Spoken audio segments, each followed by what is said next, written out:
and welcome back to Amplify, the show where we unlock your magnetism, help you deepen your self-respect, support you in embodying your powerful feminine energy, and guide you to living a life that is activated, aligned, and unapologetically authentic. And today we're going to dive into something that's been coming up a lot in my conversations with clients, in my DMs, and honestly, sometimes in my own reflections too lately.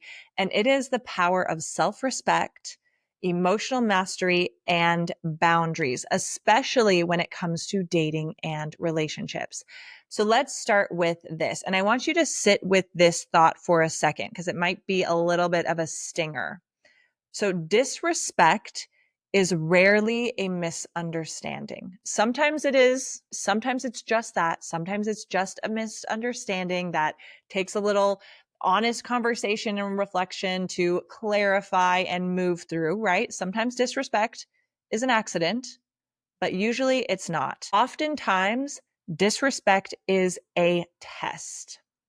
When somebody crosses a line with you, whether they maybe talk down to you, dismiss you, push past a boundary of yours, they're often paying close attention, right? And they may not be paying conscious, like calculated attention, but on a subconscious level, they are paying attention. How will you respond? Will you let this slide? Will you work harder to win them over? Or will you calmly hold your line, hold your ground, and show them that you're not here to entertain disrespect? So your attention, your energy, and your presence are currency. And too often we give those things away cheaply. We try to explain to somebody that, why their behavior hurt us, it's just like sending the long text or having over and over and over explaining all this kind of stuff to try and just make somebody understand, because if they understand, they won't do it again. We pour so much emotional energy into making someone understand how they crossed a line. But here's the truth.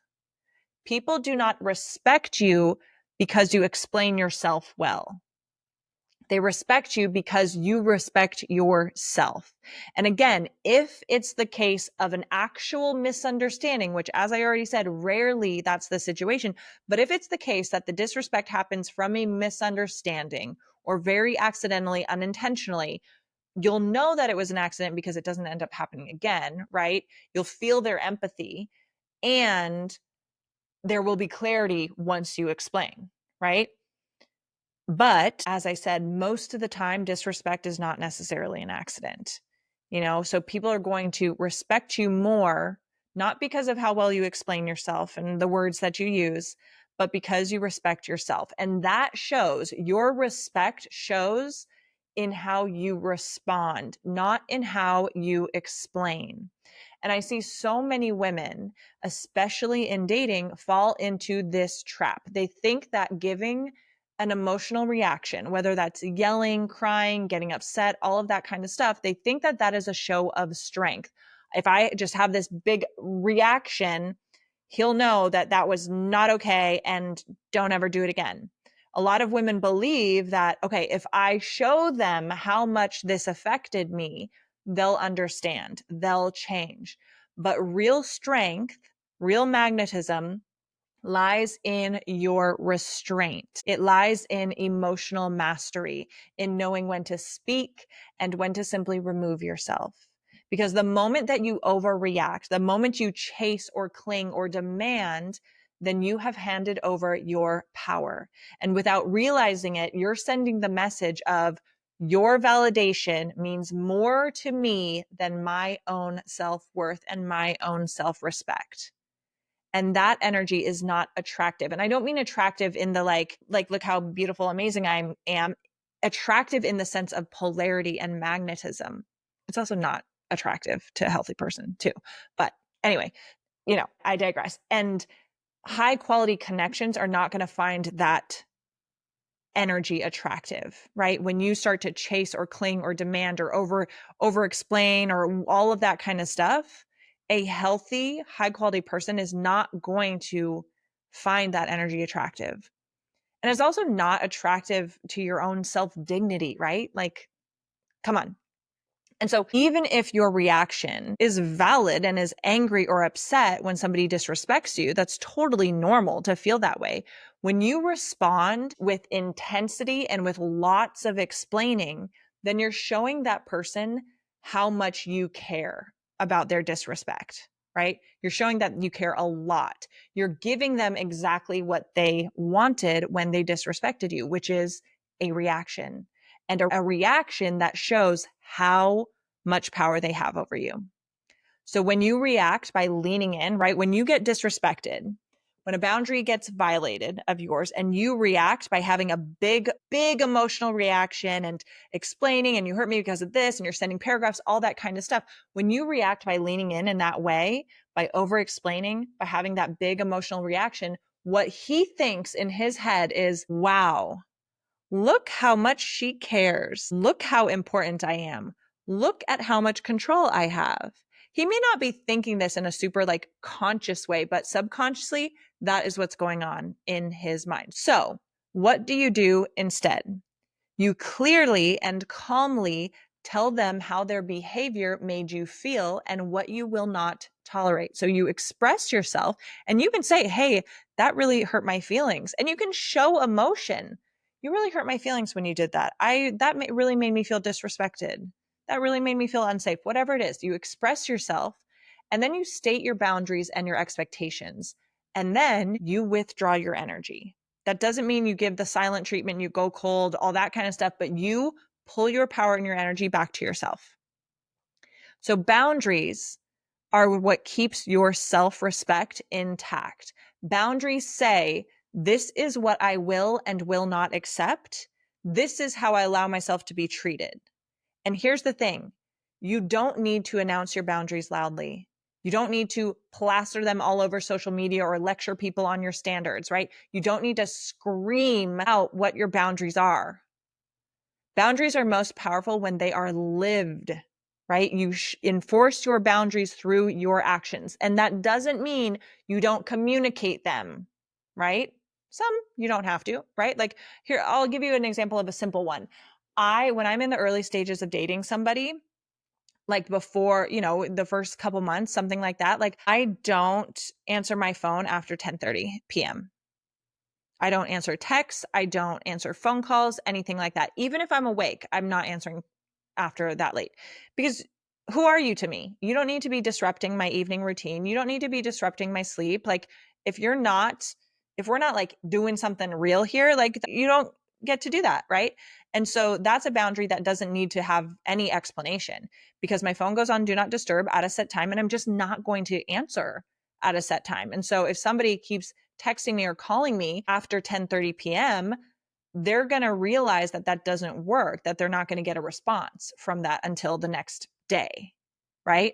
I may say, right, because sometimes this has happened before when someone's like, oh, I called you, or, I texted you last night or called you or whatever. And I go, oh, yeah, I get in bed at like 10 o'clock. I start winding down at 9 o'clock and I get in bed at 10 o'clock. So I'm already like in bedtime, like wind down mode by that time. If you ever call me past this time, I'll just call you the next day, right? You can say that like that's a clearly stating the boundary and what they can expect from me, right? And it's gentle and polite, but it's very clear. And I would say that that's a boundary that doesn't need to be stated, right? It just gets to be lived. And so as I said, boundaries are most powerful when they're lived, when they're simply woven into your actions. For example, like I said, if you're dating somebody new and if they start subtly negging you, so negging, an example of a neg, a man said this to me once. He was asking me out. I didn't date him. And he said something like, well, I normally date models. And stuff like that, but I want to, but like they end up being crazy. Red flag when someone says stuff like that already, right? Like, oh, my exes are crazy. It's super red flag. You're most likely the problem. Or you just pick bad, which also means you're part of the problem. Anyway, so he said something like, yeah, I usually date a lot of models, but like they, and then said things about like why they weren't a good fit for him. So I'm really just wanting to like, I'm wanting to try and date somebody more normal. So that's like, I've been paid to model before. Like I've actually been a model before. So like, excuse me, sir, how do you know I'm not a model? What? But like, you get what I'm saying? That's an example of negging, right? Like it's like, thank you. Thank you for granting me the privilege of your attention and coming down to my normal woman level because I'm not a model, like that sort of thing, right? It's making it seem like he's doing something nice by giving you attention and wanting to take you out, but it's like wrapped up in a very subtle insult, right? Well, I normally date models and clearly you're not one, right? Like that sort of thing. It's like, excuse me, right? So if somebody is subtly negging you, like maybe backhanded compliments or jokes at your expense, and if you try and argue with them and prove your worth, right? Like you're just handing over your energy. But if you calmly say something like, oh, wow, I'm surprised that you feel comfortable to say that out loud. Or if I said something like, interesting, how do you know I'm not a model? Or like, I wonder why all those models didn't want to keep dating you. I mean, that's like probably, I wouldn't recommend saying that. That's kind of like a dig back. But like calmly saying something, oh, wow, I'm surprised that's your opening line. Really a great option to try and win me over, right? Or if you just stop engaging, leave the date, don't follow up, whatever it is, right? Like, especially with men, humans in general, but especially with men, they don't really get persuaded by words, right? They will be persuaded by your actions and your lack of attention and presence and focus on them. So if you simply stop engaging, leave the date, don't follow up, whatever it is, that sends a much stronger message than a paragraph or discussion and stuff like that. Because when you do that, when you withdraw your energy and you change your actions and they no longer have the same access to you, you're communicating that you don't beg for basic decency, right? That is saying, I don't beg for basic decency. I simply won't stick around when basic respect and decency is missing. And boundaries are incredibly effective and important in dating, in life and relationships in general, but especially with dating. Quality men love women with high standards and firm boundaries, women who are not pushovers, women who protect their energy and their access, right? And so like the majority of the men that I've dated in the last few years, one of the things that they have said to me that is most attractive about me, and one of the things they like most about me, is how firm my boundaries are, right? And like how high my standards are, how firm my boundaries are, all of that kind of stuff. And men love women who are protective of their energy, right? Women who are protective of their time and women who are protective of access to themselves. Now, men may not always act like they love boundaries, right? They'll likely try to get you to soften your boundaries because you're amazing. So of course they want to like have special treatment and they want more access to you and all of that, but they will respect you more for holding to your boundaries. Men who respect you will respect your boundaries. Men who don't respect you are not going to respect your boundaries. So if a man is disrespecting your boundaries, he doesn't respect you. If he's like playfully, like, oh, come on, stay out a little bit later. Like, I know you have your curfew, like that sort of thing. Like, come on, like that sort of thing. Okay, it's normal. He's a man, right? But if he is consistently disrespecting your boundaries, he's going to disrespect you, or he just already doesn't respect you. I'm going to be perfectly honest, right? And he's not it. So now I want to talk a little bit more about the manipulation piece, because some people, consciously or not, they will test your boundaries to see where they can control you. Some people do this very intentionally and in a very calculated way, but some people just do this subconsciously. But that doesn't mean that it can't still be malicious, even if it's subconscious, right? So some people may push your boundaries to get a reaction, to pull you into a game, to pull you into kind of a trauma loop with them, to see if they can make you work harder for their approval. And this can look like withholding affection to see if you chase them, making subtle digs or comparisons to lower your confidence, or crossing small boundaries to see if you reinforce them and see what they can get away with.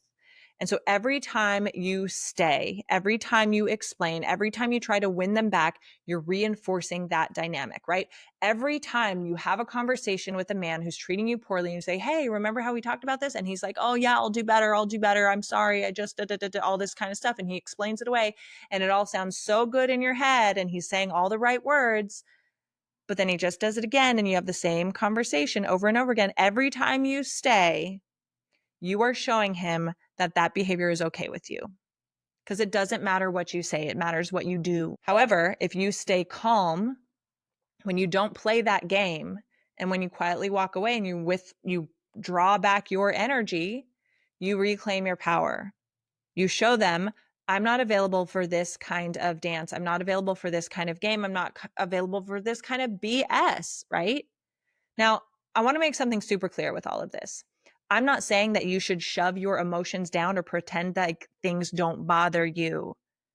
Emotional mastery doesn't mean suppression, it means regulation, right? And when you are a embodied feminine woman, you are in tune with your emotions and you are able to express them. However, as I've talked about before, being feminine and being emotional and in tune with your emotions and comfortable expressing your emotions doesn't mean that you are reactive. It means that you are in tune with them, but you're not operating from your emotions, right? You're not like, I'm mad, lash out. I'm sad, meltdown, right? Emotional mastery is about regulation. It's about being able to be like, oh, I'm feeling this type of way, getting curious about that, being with that emotion, allowing it to process, to move, to be expressed, but not taking action from that, not being at the mercy of your emotions. Emotional mastery means you process your feelings on your own time in a safe space, or maybe with somebody you trust, instead of handing your emotional world over to somebody else who has just disrespected you. If you've just been disrespected, don't then process that emotional experience with that person who just showed you they don't respect you very much, right? You can feel angry, you can feel hurt, and you can feel sad. That's absolutely totally human. You can show and share your emotions as well, but you don't have to explain, or excuse me, you don't have to make your pain a performance, right? You don't have to let the other person see you spiral, because if they disrespected you already, like I already said, they want a reaction from you. They want to see, whether it's on a conscious level or subconscious level. Most of the time it's subconscious. The people who are doing this on a conscious level, those are your like malignant narcissists, sociopaths, like those kinds of people that are just like really, really toxic and they like know very clearly what they're doing. But when people are doing it subconsciously, it doesn't make it okay or excusable, right? But when you have a big spirally emotional reaction, that's exactly what that person wants to see. They want to see, if I have control over this person, look at how upset I'm making them. They're going to try now and win back my love and affection. Look at how important I am. Look at how important I am and how valuable I am to them because they're having this big fit over little old me, right? That's what's going on. So true strength is feeling your emotions and still choosing your response. True strength and personal power is being connected to your emotional experience, right? And able to express your emotions and understand your emotions, but operating through them, not from them, right? And I want to talk again a bit more about the power of withdrawing your energy and attention. And as I said, whenever you are disrespected or somebody violates your boundaries, calmly and clearly express how their behavior made you feel, state your boundary and how you expect to be treated, and either move forward, right? Accept their apology, be clear, you've said your side, maybe they've said their side, accept their apology and choose to move forward. Very clear on your side with how you will respond if it happens again. It's not saying if you do this ever again, like sure, sometimes, but it's not about giving an ultimatum, right? Like if you do this again, I'm going to XYZ or da, da, da, da, da. It's saying, hey, when you do this, that really hurt my feelings. I would appreciate moving forward if you XYZ, right? And then you on your side are very clear on how you will respond and how you will act if it happens again. Or depending on the violation, right? If it's a big, big violation that is not really, that shouldn't be forgiven and moved through, or not forgiven, that's a different conversation. But if it's a big violation that's inexcusable and not something to just like move past, you then immediately adjust your actions, right? And you adjust their access to you, right? Certain boundary violations and certain disrespect that maybe you're like, hey, you know what? That hurt my feelings, or this happened to XYZ. Here's what I would appreciate moving forward. And then you move forward. But there are certain things that happen that you're like, oh, unfortunately, because of that, this is now the end, right? And then you take different action. Because here's the thing.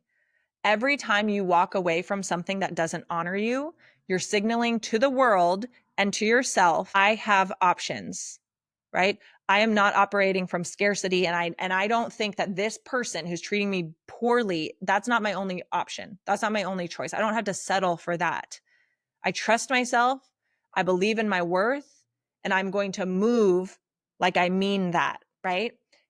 And let me tell you, that kind of energy, understanding your worth, knowing that you have options, not settling for poor treatment out of scarcity, that is magnetic. That is irresistible, because nothing is more attractive than a woman who knows that she doesn't have to fight for love, a woman who knows that she doesn't have to fight for respect and decent treatment, right? A woman who doesn't need to beg for attention, a woman who doesn't need to over explain to a man how to treat her well. A woman who simply chooses where to invest her heart, her energy, and her time. So here's what I want you to take away from today's episode. When somebody disrespects you, don't rush to explain yourself. Stay calm, clearly state how their behavior made you feel and the treatment you would like moving forward. And it may be a conversation, right? If there's a misunderstanding, be open, be curious, all of that. But let your actions or your absence speak more loudly. You don't command respect by demanding it. You command respect by showing that you can walk away. Emotional mastery isn't about denying your feelings. It's about owning them without letting them run the show. And boundaries are not walls. They're invitations for healthy, aligned connection. The more you live in self-respect, the more you naturally attract people who will meet you at that level. And the less time that you waste trying to fix or prove yourself to people who aren't worthy of your energy in the first place. So, thank you for being here today. And if this episode landed for you, if you needed to hear this, please share this with a friend who might also need this reminder. And if you're ready to go deeper in this kind of work, in owning your boundaries and amplifying your magnetism and stepping into your most radiant self, check out the links in my show notes or slide into my DMs and let's talk about coaching, about support, about my programs that are available, all of that. And until next time, stay powerful, stay magnetic, and remember that you are worthy of love and respect. You're worthy of being treated the way that you deserve, and you never have to fight for what's meant for you.